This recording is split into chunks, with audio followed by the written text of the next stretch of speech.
Hi everyone, welcome back. Today we are going to do something a little different. This is a story of survival. 0 o'clock to 0:30. Emotional opening hook, flashing cameras, red carpets, magazine covers, everything a top actress could ask for. But behind all of this glitz and glamour, there was a war she was fighting. Alone. Can you guess who? We'll give you a hint.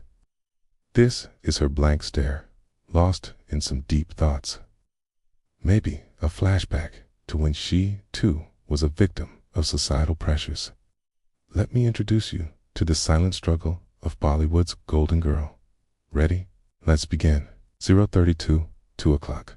Early success and stardom. The year was 2007. Her debut film was okay, but her second one made everyone take notice. Om Shanti, Om opposite, Shah Khan. She played Shanti, a Bollywood actress who dies tragically, and Deepika played it to perfection. Overnight, she became the toast of Bollywood. Filmfare Best Supporting Actress Award.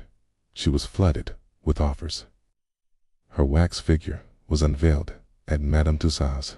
Brands wanted her face. Magazine covers, billboards, TV commercials, everything. She was literally everywhere. She acted in Tamil, Telugu, Hollywood. She worked with almost every top actor in India. She was also labeled as the next big thing in world cinema. So much so that Time magazine named her among the 100 most influential people in the world in 2011. She was making a ton of money. She was living the high life. She was the face of Indian cinema. What more could she have asked for? Well, apparently a lot more than she imagined, because outwardly it was all sunshine and roses, but inwardly it was dark, lonely, and exhausting. 2 o'clock to 4 o'clock. The silent struggle. When she was just 15 years old, she was told by her therapist that she would be diagnosed with clinical depression someday. But at the time, no one really understood what that meant. For the next few years, everything was hunky-dory until the depression kicked in. She didn't know it then, but looking back, it must have been around 2013. Suddenly, she was overcome with bouts of inexplicable sadness. She would get tired for no reason. She had frequent breakdowns. People around her tried to help, but nothing worked. They thought maybe she needed a vacation, so they took her on one. But even after returning from the trip, things did not change. Instead, they got worse. She would cry for hours together. She felt helpless. What was happening to her? And how could she stop it? She was at the peak of her career. She could not afford to slow down. So she did what anyone else would do in her position. She powered through it. She buried herself in work. But as they say, you cannot outrun your problems forever. Eventually, they catch up to you. Her insomnia got worse. She was losing weight. She was still working, but she was also crying in her room for no apparent reason. There were days when she did not even feel like getting out of bed. She was fighting a battle no one knew about, and gradually the battle started taking a toll on her professional life. 4 o'clock to 6 o'clock. The turning point. One day, while shooting for a film, she experienced a panic attack. She was rushed to the hospital. Her entire unit was worried. Her co-star was concerned. Her director was scared. But she was more scared than anyone else. She knew if she didn't get help, she might not make it out alive. So, when her mother suggested therapy, she decided to try it out. For the first time in her life, she opened up to someone about what she was feeling. She was diagnosed with clinical depression. She was given medicines, and slowly she began to heal. It was the hardest thing she ever had to do, fighting her own mind while performing for the world. 6 o'clock to 8 o'clock. Breaking the stigma.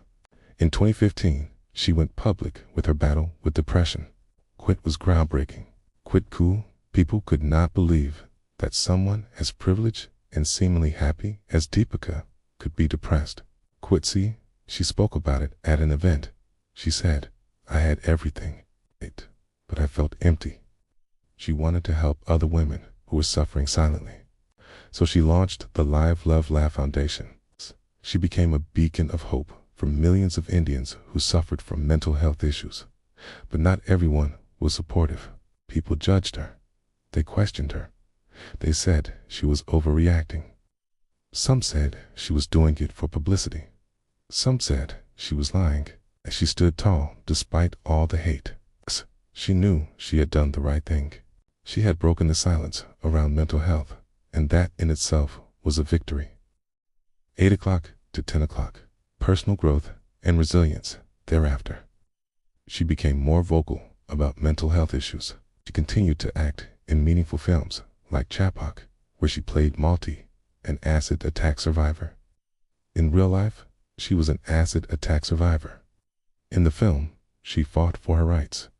In real life, Deepika had found her voice. Her depression had become a part of her story, but it never defined her. She showed the world that it's okay to not be okay. And in the process, she became a source of strength for millions of people. 10 o'clock to 12 o'clock. A global voice for mental health. She used her influence to speak at international platforms like the World Economic Forum and the WHO about mental health issues. She urged world leaders to implement the national mental health policy. She redefined what it meant to be a celebrity in India.